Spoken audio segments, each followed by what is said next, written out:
Hello students, welcome to the geography class. Today we will study chapter 4 and the chapter name is Human Development. In this chapter, Human Development, we will study the two main topics.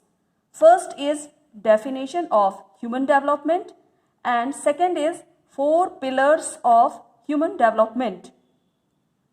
आज हम लोग चौथा अध्याय पढ़ेंगे जिसका नाम है मानव विकास। इसके अंतर्गत हम लोग 2 मुख्य बातों के बारे में पढ़ेंगे। पहला है मानव विकास की परिभाषा और दूसरा है मानव विकास के 4 स्तंभ, यानी कि मानव का विकास हो रहा है या नहीं हो रहा है वो हमें 4 स्तंभों से पता चलेगा। ठीक है, तो सबसे पहले हम लोग पढ़ेंगे डेफिनेशन ऑफ ह्यूमन डेवलपमेंट। सबसे पहले मानव विकास की परिभाषा क्या है उसके बारे में हम लोग पढ़ेंगे। तो डॉक्टर हक एक भूगोलवेत्ता थे। उन्होंने क्या कहा है? He has described human development as that development which enlarges choices for people and improves their lives. According to this concept, people are central to all development. मतलब डॉक्टर हक हमें क्या बताते हैं कि मानव विकास का वर्णन एक ऐसे विकास के रूप में किया जो लोगों के विकल्पों में वृद्धि करता है और उनके जीवन में सुधार लाता है, और विकास का केंद्र मनुष्य को माना गया है। इसको और इजी वे में समझेंगे कि मानव का विकास मतलब कि मानव का विकास उनके विकल्पों में वृद्धि करने से होता है। विकल्प दैट मीन्स बहुत सारे ऑप्शंस मानव को दिए गए हैं, चाहे वो एजुकेशन में हो, चाहे वो जॉब के लाइन में हो, चाहे वो बिजनेस के लाइन में हो या किसी भी क्षेत्र में। जैसे कि एजुकेशन के लाइन में मानव को अधिकार दिए गए हैं कि वो किसी भी सब्जेक्ट को लेकर के पढ़ सकता है, कितना भी वो हायर एजुकेशन ले सकता है। अगर वो सक्षम है तो मानव कहीं भी जाकर के दुनिया के किसी भी जगह में जाकर के एजुकेशन हासिल कर सकता है, या फिर मानव कहीं भी जाकर के जॉब कर सकता है, कहीं भी जाकर के किसी भी तरह का बिजनेस वो कर सकता है। मानव का विकास केवल शारीरिक विकास नहीं है, मानव का विकास है कि वो किसी भी क्षेत्र में किसी भी जगह में जाकर के अपना विकास कर सकता है। उसे ही कहा गया है मानव विकास, जो डॉक्टर हक कहते हैं। फिर क्या कहते हैं? The fundamental goal of development is to create such conditions in which people can live meaningful lives. A meaningful life is not a long life, but it is a life with a purpose. It means that people should be able to develop their talents, participate in society, and be free to achieve their goals. मतलब विकास का मूल उद्देश्य ऐसी दशाओं को उत्पन्न करना है जिनमें लोग सार्थक जीवन जीते हैं। सार्थक जीवन केवल लंबा नहीं होता, लेकिन उसका कुछ उद्देश्य भी होता है। इसका अर्थ है कि लोग अपनी बुद्धि, अपने विवेक से समाज में अपनी सहभागिता करते हैं, और समाज में सहभागिता होने के लिए वह पूरी तरह से स्वतंत्र होते हैं। मतलब कि मनुष्य जो है वो सोसाइटी में रहता है, और सोसाइटी में रह करके वो किसी भी तरह का अच्छा काम कर सकता है जिससे कि उसका विकास होता है। और अच्छा काम करने के लिए मनुष्य को अपना बुद्धि और अपना विवेक का इस्तेमाल करना पड़ता है। तो आई थिंक मानव विकास क्या है ये समझ में आ गया होगा। एक बार फिर से हम इसको बहुत ही सहज तरीके से बता देना चाहते हैं। मानव विकास का मतलब केवल शारीरिक विकास से नहीं है। मानव का विकास का मतलब होता है कि मानव को बहुत सारे विकल्प दिए गए हैं कि वो अपना विकास कर सके। बहुत सारे विकल्प मतलब है कि वो मनुष्य कहीं भी जा करके किसी भी जगह में रह करके कितना भी उच्च शिक्षा प्राप्त कर सकता है। मनुष्य कहीं भी जाकर के किसी भी क्षेत्र में किसी भी तरह की नौकरी कर सकता है। मनुष्य कहीं भी जाकर के किसी भी क्षेत्र में खेती का काम कर सकता है, कहीं भी जमीन खरीद सकता है, कहीं भी वो घर बना सकता है, कहीं भी जाकर के बिजनेस स्टार्ट कर सकता है और उसको डेवलप कर सकता है, कहीं भी जाकर के समाज को सुधारने का भी काम कर सकता है, जिससे उसका विकास दिन प्रतिदिन होता रहता है। उसे ही कहा जाता है मानव विकास। Now we will study the second topic, 4 pillars of human development। मतलब अब हम दूसरा टॉपिक के बारे में पढ़ेंगे कि मानव विकास के 4 स्तंभ क्या क्या हैं। आपको पीडीएफ में भी भेजा जा चुका है, कॉपी खोलेंगे तब आपको अच्छी तरह से समझ में आएगा। तो अब हम लोग देखते हैं कि क्या है 4 pillars of human development। नाम लिखा हुआ यहां। First is equity, second is sustainability, third is productivity and fourth is empowerment. First है इक्विटी। इक्विटी का मतलब होता है समता या समानता। दूसरा है सस्टेनेबिलिटी, हिंदी में कहते हैं सतत पोषणीयता। थर्ड है प्रोडक्टिविटी, हिंदी में कहते हैं उत्पादकता। चौथा है एम्पावरमेंट, सशक्तिकरण, हिंदी में कहते हैं सशक्तिकरण। अब एक एक करके हम लोग चारों के बारे में देखेंगे क्या है ये 4 पिलर्स। ये 4 पिलर्स हैं and they 4 pillars are very important for human development. तो इक्विटी मतलब कि समानता क्या है। Equity refers to making equal access to opportunities available to everybody. The opportunities available to people must be equal irrespective of their gender, race, income and caste। मतलब कि समता जिसमें कि प्रत्येक व्यक्ति को बिना किसी भेदभाव के उपलब्ध संसाधनों और अवसरों के लिए समान पहुंच की व्यवस्था करना है। मतलब जैसा कि संविधान में भी लिखा गया है कि भारत के किसी भी नागरिक को समता का अधिकार दिया गया है। समता का अधिकार मतलब इस पूरे दुनिया में जितने भी तरह के संसाधन हैं, संसाधन क्या चीज हैं, वे सारी चीजें जो हम मनुष्य की हर एक आवश्यकताओं को पूरा करते हैं वे संसाधन कहलाते हैं। तो इस पूरे देश में जितने भी संसाधन हैं उन संसाधनों को उपयोग करने का पूरा अधिकार सभी मनुष्यों को दिया गया है बिना किसी भेदभाव के। यहाँ पर जाति पाति का भेदभाव किए बिना ही हर एक चीज का अधिकार दिया गया है। जैसे कि धार्मिक क्षेत्रों में सभी को भाग लेने का अधिकार है, धार्मिक अनुष्ठान करने का अधिकार दिया गया है, किसी भी तरह का भाषण देने का, जुलूस निकालने का अधिकार सभी मनुष्यों को दिया गया है। किसी भी धर्म को मानने का, किसी भी जगह में जाने के लिए भले ही उसका प्रोसेस थोड़ा लंबा हो या सरकार से अनुमति लेना पड़ता हो, जैसे कि अगर हम फॉरेन जा रहे हैं तो हमें पासपोर्ट चाहिए, वीजा चाहिए, तो लेकिन हमें रोका नहीं जाता है। पासपोर्ट वीजा दे करके हम दूसरे देशों में जा सकते हैं और वहां पर हम नौकरी कर सकते हैं, पढ़ाई कर सकते हैं या रिसर्च का काम कर सकते हैं। तो इस प्रकार से बिना जाति भेदभाव किए, बिना लिंग का भेदभाव किए ही सभी को समानता का अधिकार दिया गया है ताकि मानव का विकास हो सके। बिना लिंग का भेदभाव मतलब कि पहले के जमाना में होता था कि एयरफोर्स में या आर्मीज में या पुलिस में लड़कियों को नहीं भेजा जाता था, लेकिन आज के जमाने में आप लोग देख रहे होंगे कि सभी क्षेत्रों में लड़कियां भी आगे बढ़ रही हैं, लड़कों का बराबरी कर रही हैं। तो इस प्रकार से बिना लिंग का भेदभाव किए भी सभी को, स्त्री हो या पुरुष हो, सभी को अधिकार दिया गया है, सभी को उच्च शिक्षा प्राप्त करने का अधिकार दिया गया है। तो ये है समानता। अगर ये अधिकार दिया गया है जिसका उपयोग सभी मनुष्य करते हैं और अपना विकास करते हैं, तो ये पहला स्तंभ हो गया समानता का अधिकार, जिसके आधार पर मनुष्य अपना विकास करते हैं।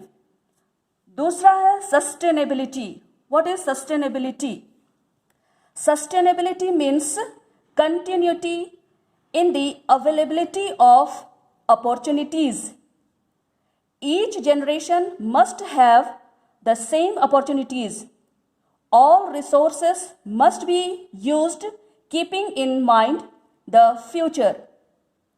Misuse of any of these resources will lead to few opportunities for future generations. मतलब मानव विकास के लिए प्रत्येक पीढ़ी को समान सतत पोषणीय अवसरों की आवश्यकता होती है।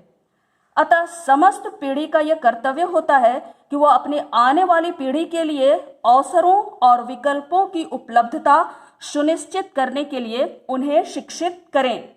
इसको और आसान तरीका से समझते हैं कि सतत पोषणीयता क्या है। अभी के जमाने में जितने भी तरह के संसाधन हैं, और संसाधन क्या होता है ये मैंने पहले ही बता चुका है, जितने भी तरह के संसाधन हैं, हम मनुष्यों को उन संसाधनों का उतना ही उपयोग करना चाहिए जितना कि हमें जरूरत है, और बाकी संसाधनों को बचा कर रखना चाहिए ताकि आने वाली पीढ़ी भी उसका उपयोग कर सके। लेकिन इसका यह मतलब नहीं है कि अभी जितने संसाधन हैं उसका हम लोग कम उपयोग करें। कम उपयोग नहीं करना है, हमें जितनी जरूरत है बस उतना उपयोग करना है, जरूरत से ज्यादा उपयोग नहीं करना है। जैसे कि आजकल देखा जाता है कि हर गांव में, शहरों में तो है ही, गांव-गांव में भी बिजली की व्यवस्था की जा चुकी है, लेकिन हम मनुष्य क्या करते हैं कि बिजली को बचत नहीं करते हैं। जहां पर जरूरत नहीं होती वहां भी हम लोग फैन को ऑन करके छोड़ देते हैं, लाइट को जलता हुआ छोड़ देते हैं। इससे क्या होता है, बिजली का मिसयूज होता है। तो ऐसा नहीं करना है। अगर हमें जरूरत नहीं है तो ऑफ कर देना है फैन को भी और लाइट को भी। उसी प्रकार से हम लोग पानी is a main resource which is given by nature. ये जो पानी है ये मुख्य संसाधन है हमारे लिए, जिसे नेचर ने हमें फ्री में दिया है, लेकिन हम लोग भी आजकल के ज़माने में इसको बहुत ही मिसयूज करते हैं, जिसके कारण आज ड्रिंकिंग वाटर क्राइसिस बहुत ज़्यादा हो गया है। हम लोग क्या करते हैं, पानी को जितना ज़रूरत है उससे ज़्यादा हम लोग खर्च कर देते हैं। लेकिन अभी क्या है कि जितना हमें ज़रूरत है उतना ही पानी लेना है और बाकी को बचा देना है, ताकि आने वाली पीढ़ी भी उसका सही तरीके से उपयोग कर सके। इसको कहा जाता है सतत पोषणीयता। मतलब पोषण हमें भी मिले और आने वाली पीढ़ी को भी मिले। पोषण को हमें छोड़ना नहीं है, उसको हमको बचा करके रखना है, लेकिन कम पोषण भी नहीं लेना है। हमारे शरीर को या हमारे लिए जितनी जरूरत है उतना पोषण लेना है, उतना हमें संसाधनों का उपयोग करना है, लेकिन उसको मिसयूज नहीं करना है, बर्बाद नहीं करना है। यही होता है सतत पोषणीयता। पोषण सबको जरूरत है और सतत मतलब कंटिन्यू, ये चलता रहना चाहिए, बीच में रुकना नहीं चाहिए। ऐसा नहीं कि हम लोग अभी के जमाने में पानी को पूरा खत्म कर दें ताकि आने वाली पीढ़ी पानी को तरसते रहे और फिर जीवन ही उनका खत्म हो जाए। ऐसा नहीं होना है, ये सतत चलते रहना है, लगातार पीढ़ी दर पीढ़ी चलते रहना है, उतना ही हमें संसाधनों का उपयोग करना है। तो वो कहलाता है सस्टेनेबिलिटी, हिंदी में सतत पोषणीयता। Now third point is productivity, उत्पादकता। क्या चीज है उत्पादकता, इसको समझेंगे। Productivity means the human labour productivity must be constantly enriched by building capabilities in people. Efforts made to increase their knowledge or provide better health facilities ultimately leads to better work efficiency. क्या है उत्पादकता? लोगों में ऐसी क्षमताएं विकसित करनी चाहिए कि उनकी उत्पादकता में निरंतर वृद्धि हो सके, उनके ज्ञान में वृद्धि और स्वास्थ्य संबंधी सुविधाएं उपलब्ध कराने से उनकी कार्यक्षमता बेहतर हो सकती है। कि इसको और आसान वे में समझेंगे, लोगों में क्षमताएं विकसित करनी चाहिए। मतलब कि जिन लोगों को जिस चीज में, जिस कार्य को करने में रुचि है, उसको उस कार्य की ट्रेनिंग देनी चाहिए। जैसे किसी को खेती करने में बहुत अच्छा लगता है, तो खेती कैसे करनी चाहिए, कैसे उत्पादन अधिक होगा, इस चीज का ट्रेनिंग सरकार की तरफ से दिया जाना चाहिए। इसके अलावा सरकार की तरफ से बहुत सारे फैसिलिटीज भी देनी चाहिए कि उनका स्वास्थ्य भी अच्छा रहे। जैसे कोई मेडिकल लाइन में जाना चाहता हो, कोई डॉक्टर, नर्स, लैब बॉय बनना चाहता हो, तो उनको उस फील्ड की ट्रेनिंग दी जानी चाहिए, उस फील्ड में उसको पढ़ाई के लिए सपोर्ट करना चाहिए, चाहे वो आर्थिक रूप से हो या और किसी रूप से हो, उनको सपोर्ट करना चाहिए और ट्रेंड करना चाहिए, ताकि वो उस क्षेत्र में बेहतर काम कर सके और बेहतर उत्पादन दे सके। वही कहलाता है उत्पादकता। वो बेहतर काम कर सकेंगे क्योंकि वो उस काम को जानेंगे कि कैसे करना है और कैसे अधिक उत्पादन लाना है। तो जिसके कारण क्या होगा कि उत्पादन अधिक होगा और मानव का विकास होगा। वही है productivity. Now fourth point is empowerment. Hindi में कहते हैं सशक्तिकरण। What is empowerment? Empowerment means to have the power to make choices. Such power comes from increasing freedom and capability. Good governance and people-oriented policies are required to improve or empower people. The empowerment of socially and economically disadvantaged groups is of special importance. सशक्तिकरण क्या है? लोगों को सशक्त करने के लिए सुशासन और लोकोन्मुखी नीतियों तथा प्रशासन की आवश्यकता होती है। सामाजिक व आर्थिक रूप से पिछड़े हुए समुदायों को सशक्तिकरण का विशेष जरूरत होता है। शक्ति प्राप्त करने के लिए लोगों को शिक्षा, स्वतंत्रता और क्षमता भी होनी चाहिए। क्या है एम्पावरमेंट? मतलब लोगों को एम्पावरमेंट सशक्त करने की आवश्यकता है। जैसे इसको एग्जाम्पल के आधार पर आप समझ सकते हैं। जैसे पिछड़े हुए जातियों को सशक्त करने के लिए, मतलब उनको शक्ति प्रदान करने के लिए, आगे बढ़ाने के लिए बहुत सारे प्रोग्राम्स सरकार द्वारा तैयार किए गए हैं। बहुत सारे प्रोग्राम्स अभी भी तैयार किए जा रहे हैं और बहुत सारे पावर भी दिए गए हैं। जैसे नौकरियों में आरक्षण। नौकरियों में आरक्षण किसको मिलता है? एसटी, एससी, ओबीसी को। ये आप लोग जानते हैं। आरक्षण का मतलब होता है सीट रिजर्व रख दिया जाता है। 50% जनरल सीट रखा जाता है और 50% एसटी, एससी और ओबीसी के लिए रखा जाता है, ताकि वो लोग भी, पिछड़े हुए जाति लोग भी अन्य लोगों के बराबर पहुंच सके और अपना विकास कर सके। उसी प्रकार से स्कूल कॉलेजेस में एसटी, एससी, ओबीसी स्टूडेंट्स को छात्रवृत्ति यानी कि स्कॉलरशिप दिए जाते हैं, ताकि वो भी पढ़ाई कर सके और आगे बढ़ सके और समाज के लिए, देश के लिए कुछ अच्छा काम कर सके। मतलब उन्हें सशक्त बनाया जाता है। अभी के ज़माने में नारी सशक्तिकरण बहुत जोर शोर से चला हुआ है। मतलब पिछले ज़माने में नारी को अबला कहा जाता था, लेकिन आज के ज़माने में उन्हीं को सबला कहा जाता है। क्यों? क्योंकि पहले के ज़माने में नारियों को पर्दे पर रखा जाता था, उनको घर से बाहर निकलने की अनुमति नहीं थी। लेकिन आज के ज़माने में क्या हो गया है? ये पर्दा प्रथा समाप्त कर दी गई है। अब नारी भी पुरुषों के बराबर हर क्षेत्र में पढ़ाई भी कर रही हैं, फिर नौकरी भी कर रही हैं, आर्मी, एयरफोर्स, इन सब में जा रही हैं। आज ट्रेन भी चला रही है नारी। धार्मिक अनुष्ठानों में बराबरी के तौर पर हिस्सा ले रही हैं। पुरुषों के साथ साथ वो हिस्सा ले रही हैं।